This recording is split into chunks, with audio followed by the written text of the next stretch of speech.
જય દ્વારકાધીશ મિત્રો. તો ચાલો આજની વાર્તા શરૂ કરીએ. પ્રેગ્નન્ટ પ્રેમિકા હક માગવા આવી, પણ પત્નીએ એવું સત્ય બતાવ્યું કે ભાગી ગઈ. મિત્રો, એક સુંદર મજાનું શહેર હતું. ત્યાં એક નાનકડા પણ સુંદર ઘરમાં નીલ અને તેની પત્ની રાધા રહેતા હતા. નીલ દેખાવે રૂપાળો અને વાતુડિયો હતો. તે મોટી ઓફિસમાં કામ કરતો હતો. બીજી બાજુ રાધા ખૂબ જ ભોળી, ડાહી અને સમજુ હતી. તે ઘરનું બધું કામ પ્રેમથી કરતી અને હંમેશા હસતા મોઢે રહેતી. ઘરમાં પક્ષીઓ માટે દાણા, પાણી મૂકવા, ગાયને રોટલી આપવી એ રાધાનો રોજનો નિયમ હતો. એક દિવસ બપોરનો સમય હતો. ઉનાળાનો તાપ હતો અને સૂરજદાદા આકાશમાં બરાબર માથા પર ચમકી રહ્યા હતા. શેરીમાં એકદમ શાંતિ હતી. પક્ષીઓ પણ ઝાડની ડાળીઓ પર આરામ કરતા હતા. રાધા રસોડામાં વાસણ ગોઠવી રહી હતી. ત્યાં અચાનક ઘરના મુખ્ય દરવાજા પર ખૂબ જોરથી ટકોરો પડ્યા. ધબ ધબ ધબ, જાણે કોઈ દરવાજો તોડી નાખવા માગતું હોય. રાધાને નવાઈ લાગી. આ બપોરના સમયે કોણ આવ્યું હશે? તેણે પોતાના હાથ લૂછ્યા અને જલ્દીથી જઈને દરવાજો ખોલ્યો. દરવાજો ખોલતા જ રાધા ચોંકી ગઈ. સામે એક અજાણી સ્ત્રી ઊભી હતી. તેને સુંદર કપડાં પહેર્યા હતા, પણ તેનો ચહેરો ગુસ્સાથી લાલઘૂમ હતો. તેનું નામ સપના હતું. સૌથી મોટી વાત એ હતી કે સપના ગર્ભવતી હતી, એટલે કે તેને પેટમાં એક નાનકડું બાળક ઉછરી રહ્યું હતું. દરવાજો ખુલતાની સાથે જ સપનાએ મોટા અને કઠોર અવાજે રાડો પાડવાનું શરૂ કરી દીધું. આ ઘર હવે મારું છે અને નીલ પણ મારું જ છે. તું અત્યારે ને અત્યારે આ ઘર ખાલી કરીને અહીંથી ચાલી જા. કોઈ પણ સામાન્ય પત્ની આવું સાંભળીને તરત જ રડવા લાગે, ગુસ્સે થઈ જાય કે સામી ગાળો બોલવા લાગે. પણ આપણી રાધા તો ખૂબ જ ચતુર અને ધીરજવાળી હતી. તેને સમજતા વાર ન લાગી કે ગુસ્સાથી વાત બગડશે. રાધાએ સહેજ પણ ગુસ્સો ન કર્યો. તેણે સપના સામે જોયું અને ખૂબ જ ધીમા અને મીઠા અવાજે કહ્યું, બહેન, તું પહેલાં શાંત થઈ જા. તારા પેટમાં નાનકડું બાળક છે. તારો આટલો બધો ગુસ્સો અને ઉતાવળ તારા અને બાળકના સ્વાસ્થ્ય માટે સારા નથી. તું અંદર આવ, સોફા પર બેસ. આપણે શાંતિથી બેસીને વાત કરીએ. આ સાંભળીને સપના તો એકદમ આશ્ચર્યમાં પડી ગઈ. તેને મનમાં હતું કે રાધા તેની સાથે જોરદાર ઝઘડો કરશે, પડોશીઓને ભેગા કરશે અને ધમાલ થશે. પણ આ શું? રાધા તો તેને એક મહેમાનની જેમ માન આપીને ઘરમાં બોલાવી રહી હતી. સપનાને કાંઈ સમજાયું નહીં. તે થોડી ખચકાતી ઘરમાં અંદર આવી. રાધાએ તેને સોફા પર બેસાડી અને પંખો ચાલુ કર્યો. તારે ઠંડુ પાણી પીવું છે કે લીંબુનું શરબત બનાવી લાવું? રાધાએ હસીને અને પ્રેમથી પૂછ્યું. સપનાનો ગુસ્સો હજુ ઓછો નહોતો થયો. તેણે અકળાઈને કહ્યું, મારે તારા ઘરનું કાંઈ નથી પીવું. હું અહીં મારા હક લેવા માટે આવી છું. નીલે મને વચન આપ્યું હતું કે તે તને છૂટાછેડા આપી દેશે અને મારી સાથે રહેશે. આ મારા પેટમાં રહેલું બાળક નીલનું છે. એટલે આ ઘર, આ જમીન, બેંકના પૈસા અને નીલની બધી જ સંપત્તિ પર હવે ફક્ત મારો અને મારા આવનાર બાળકનો જ હક છે. તારે આ બધું છોડીને જવું પડશે. રાધા એકદમ શાંતિથી સપનાની બાજુમાં બેઠી. તેણે જરાય અવાજ ઊંચો ન કર્યો. રાધા જાણતી હતી કે સાચો ઉકેલ શાંતિથી જ આવે છે. તેણે ધીમેકથી કહ્યું, જો બહેન, નીલ તારી પાસે આવતો હશે એ સાચું છે. તારા પેટમાં રહેલું બાળક તેનું છે એ પણ હું કદાચ માની લઉં. તને નીલે ઘણા સપનાઓ બતાવ્યા હશે, પણ શું તને ખબર છે કે તું જે હક મકાન અને સંપત્તિની વાત કરે છે તેનું અસલી સત્ય શું છે? સપનાએ હવા ચડાવીને શંકાથી પૂછ્યું, શું સત્ય? તું મને વાતોમાં ના ફસાવ. બધી મિલકત નીલની છે અને હવે તે કાયદા મુજબ મારી થશે. રાધાએ હળવું શ્રીમત કર્યું અને કહ્યું, આપણે એ મિલકતના ભાગલાની જે વાત કરવાની છે. તું શાંતિથી મારી વાત સાંભળ. રાધાનો આવો શાંત, ડર વગરનો અને પ્રેમાળ સ્વભાવ જોઈને સપનાને અંદરથી થોડી બીક લાગવા માંડી. તેને સમજાતું ન હતું કે આ બાઈ આટલી શાંત કેમ છે. શું રાધા કોઈ રમત રમી રહી છે કે પછી સંપત્તિનું સત્ય કંઈક અલગ જ છે? રાધાએ પ્રેમથી પાણીનો ગ્લાસ સપનાના તરફ લંબાવ્યો. આ વખતે સપનાએ ના પાડી. એણે ચૂપચાપ ગ્લાસ લીધો અને એક જ શ્વાસે પાણી પી લીધું. કારણ કે ગુસ્સા અને ગભરામણને લીધે તેનું ગળું સુકાઈ રહ્યું હતું. રાધાએ એક ઊંડો શ્વાસ લીધો, સપનાની નજીક સરકીને બેઠી અને ખૂબ જ શાંતિથી બોલવાનું શરૂ કર્યું. જો બહેન, સપના, તું જે નીલને ઓળખે છે ને એ તો ફક્ત બહારનો દેખાવ છે.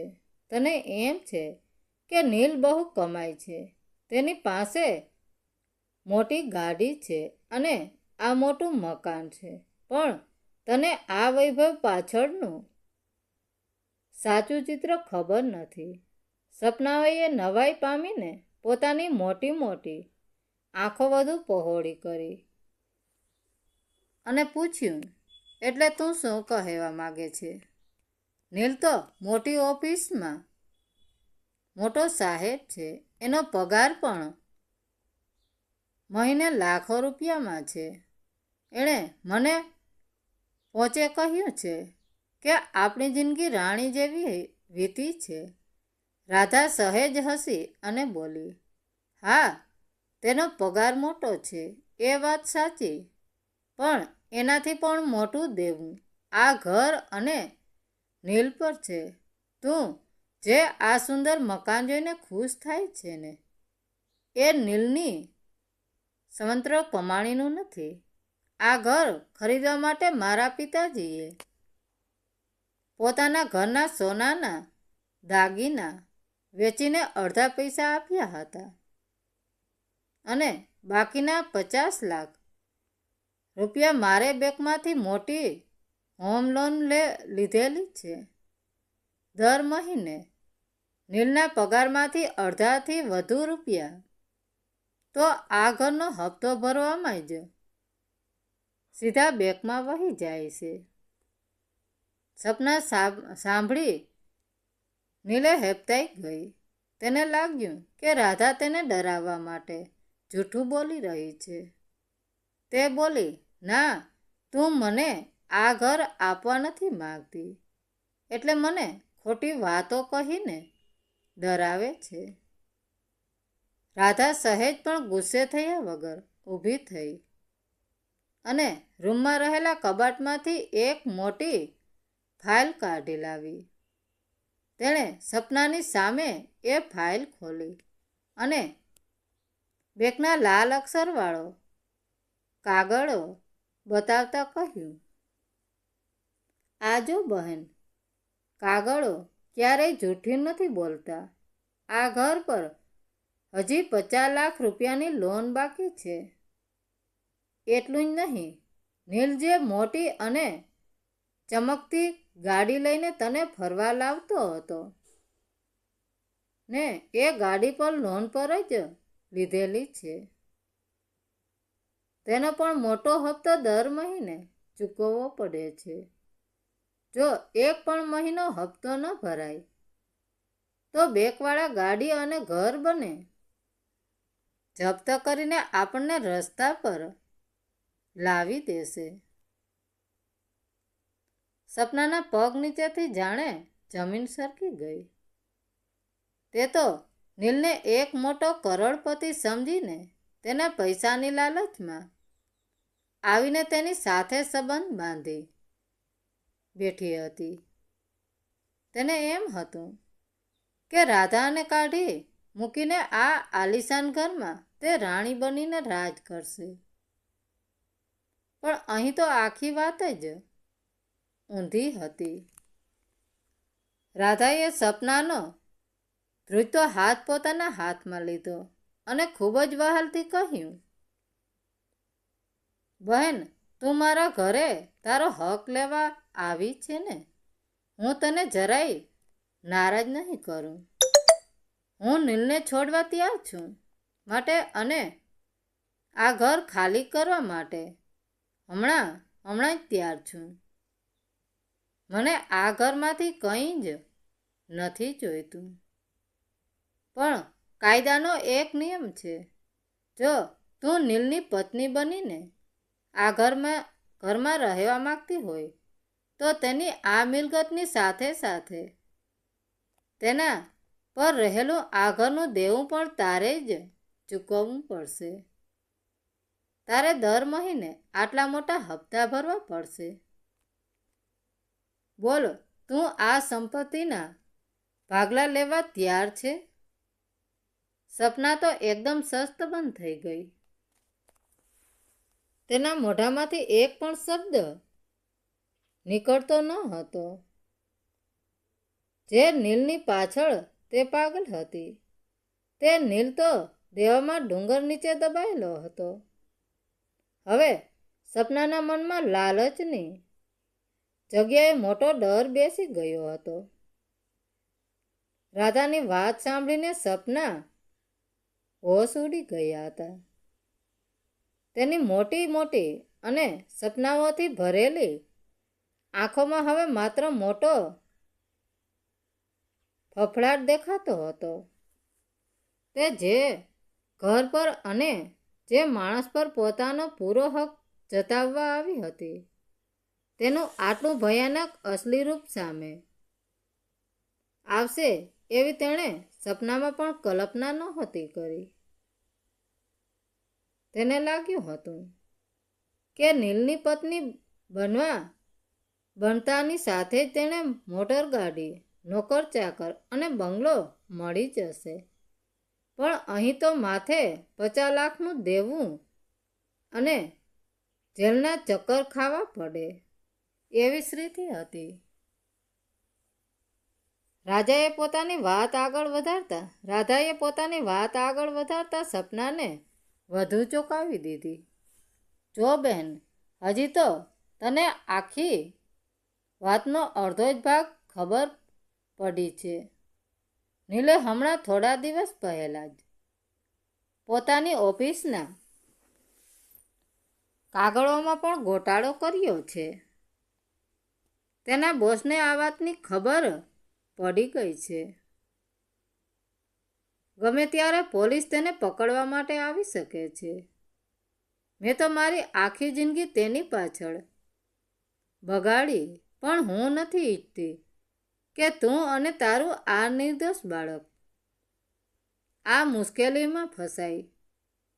જો તું આ બધું સાંભળવા તૈયાર હોય તો હું આજે જ વકીલને બોલાવીને આ ઘર, આ ગાડી અને સાથે આ આખું દેવું તારા નામે કરી આપું. સપનાનું હૃદય હવે જોર જોરથી ધબકવા લાગ્યું હતું. તેનો પૂરો અહંકાર અને ગુસ્સો કાયમ ઓગળી ગયો હતો. તેને સમજાયું કે તે જે નીલના પ્રેમનો દાવો કરતી હતી તે પ્રેમ તો માત્ર પૈસા અને વૈભવની લાલચ પર જ ટકેલો હતો.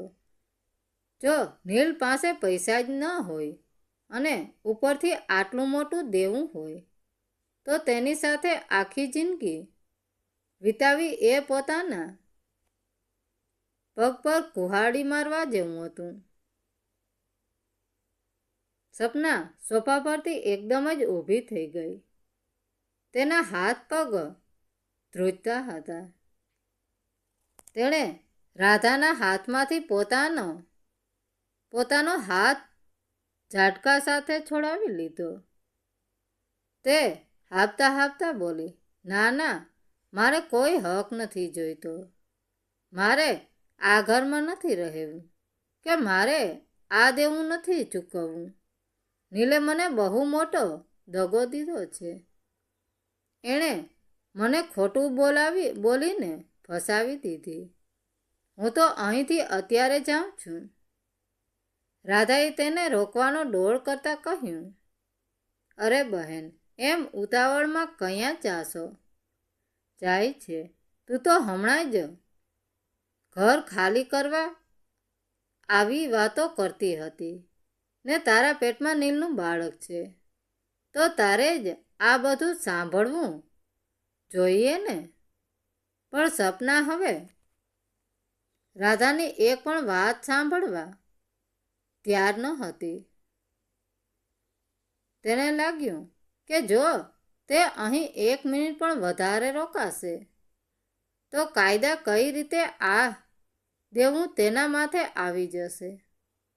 તે ઊભી થઈ અને પાછું વળીને જોયા વગર દરવાજા તરફ દોડીને તે એટલી બધી ગભરાઈ ગઈ હતી કે ઉતાવળમાં તેના પગનો ચંપલ પણ દરવાજા પાસે જ છૂટી ગયો. પણ તેણે ઊભા રહીને ચંપલ પહેરવાની પણ તસદીર ન લીધી. તે સીધી શેરીની બહાર ભાગી ગઈ અને રિક્ષા પકડીને ગાયબ થઈ ગઈ. રાધા દરવાજા પાસે ઊભી રહીને ભાગતી સપનાને જોઈ રહી હતી. સપનાના ગયા પછી રાધાના ચહેરા પર એક જીતનું આંસુ શ્રીમત ગયું. તેણે શાંતિથી ઘરનો મુખ્ય દરવાજો બંધ કર્યો અને અંદર આવીને સોફા પર બેસી ગઈ. રાધાએ કોઈ ઝઘડો કર્યો વગર, કોઈ ઘોઘાટ કર્યા વગર, માત્ર પોતાની બુદ્ધિ અને ધીરજથી જ એક બહુ મોટી મુશ્કેલીને ઘરની બહાર કાઢી મૂકી હતી. સાંજનો સમય થયો. સૂરજદાદા આથમવાની તૈયારીમાં હતા અને આકાશ ગુલાબી અને સોનેરી રંગથી રંગાઈ ગયું હતું. નીલ પોતાની ઓફિસથી પાછો ફર્યો. તેનો ચહેરો થોડો ચિંતાતુર હતો, કારણ કે તે જાણતો હતો કે તેને રાધા સાથે બહુ મોટો દગો કર્યો છે. સપનાએ તેને ધમકી આપી હતી કે તે આજે તેના ઘરે જઈને બધું સત્ય કહી દેશે. નીલ ડરતો ઘરમાં આવ્યો. તેને એમ હતું કે ઘરમાં મોટો ઝઘડો ચાલતો હશે અથવા રાધા રડતી હશે. પણ ઘરમાં આવતા જ નીલ ચોંકી ગયો. ઘર એકદમ શાંત હતું. રાધા રસોડામાં નીલ માટે ગરમા ગરમ ચા અને ભજીયા બનાવી રહી હતી. નીલને જોઈને રાધાએ હસીને કહ્યું, આવી ગયા તમે? હાથ પગ ધોઈ લ્યો, હું ચા લઈને આવું છું. નીલથી હવે રહેવાયું નહીં. તે રસોડામાં ગયો અને ધ્રુજ અવાજે બોલ્યો, રાધા, આજે અહીં કોઈ આવ્યું હતું? સપના અહીં આવી હતી? રાધાએ ચાનો કપ ટેબલ પર મૂક્યો અને શાંતિથી કહ્યું, હા, સપનાબેન આવ્યા હતા. તે પોતાના હકની વાત કરતા હતા અને તમારા બાળકની વાત પણ કરતા હતા. નીલના પગ નીચેથી જમીન સરકી ગઈ. તે રડવા જેવો થઈ ગયો અને રાધાના પગમાં પડી ગયો. રાધા, મને માફ કરી દે. મારાથી બહુ મોટી ભૂલ થઈ ગઈ છે. હું લાલચ અને મોહમાં અંધ થઈ ગયો હતો. પણ હું તને છોડવા નથી માગતો. સપના ક્યાં છે?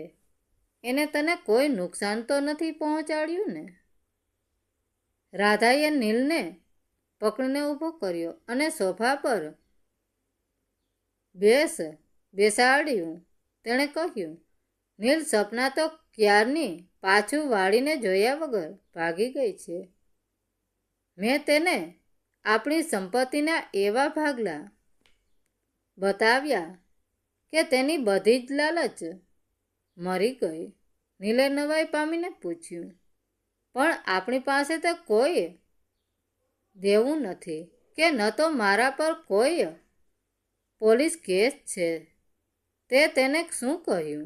રાધા સહેજ ગંભીર થઈને બોલી, નીલ, જે સ્ત્રી તારા પૈસા અને વૈભવ જોઈને તારી પાછળ આવી હતી, તેને ભગાડવા માટે મારે ખોટા દેવાના અને પોલીસના કાગળો બતાવવા પડ્યા.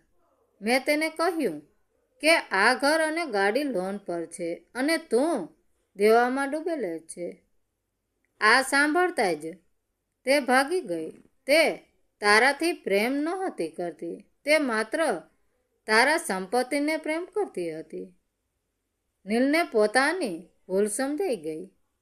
તે સમજી ગયો કે સાચો પ્રેમ કરનાર વ્યક્તિ તો રાધા છે, જે મુશ્કેલીની વાત સાંભળીને પણ તેની સાથે ઊભી રહી. જ્યારે સપના માત્ર ખોટા દેવાની વાત સાંભળીને જ તેને અધવચ્ચે છોડીને ભાગી ગઈ.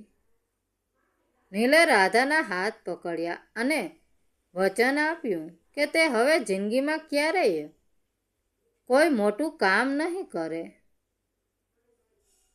ખોટું કામ નહીં કરે અને હંમેશા રાધાનો વફાદાર થઈને રહેશે. વાર્તાનો બોધ. આ વાર્તા આપણને બે બહુ મોટી અને મહત્વની વાતો શીખવે છે. પહેલી વાત, લાલચુ પરિણામ હંમેશા ખરાબ હોય છે. મિત્રો, સપના બીજાનું ઘર તોડીને પૈસા અને મિલકતની લાલચમાં સુખ મેળવવા માંગતી હતી. પણ જ્યારે તેને ખબર પડી કે ત્યાં કોઈ પૈસા નથી પણ માત્ર દેવું છે, ત્યારે તે ભાગી ગઈ. લાલચથી કરેલા સંબંધો ક્યારેય ટકતા નથી. મિત્રો, બીજી વાત, ધીરજ અને બુદ્ધિથી ગમે તેવી મુશ્કેલી ટળી શકે છે. જો રાધા સપનાને જોઈને ગુસ્સે થઈ હોત, ઝઘડો કર્યો હોત, તો વાત બહુ બગડી ગઈ હોત. પણ રાધાએ ગુસ્સો કરવાને બદલે શાંતિ રાખી અને પોતાની બુદ્ધિનો ઉપયોગ કર્યો. મુશ્કેલ સમયમાં શાંત રહીને લીધેલા નિર્ણયનો હંમેશા વિજય અપાવે છે. મિત્રો, તો વાર્તા કેવી લાગી? સારી લાગી હોય તો કોમેન્ટ કરીને જરૂર જણાવજો. ધન્યવાદ મિત્રો. રાધે રાધે. જય દ્વારકાધીશ.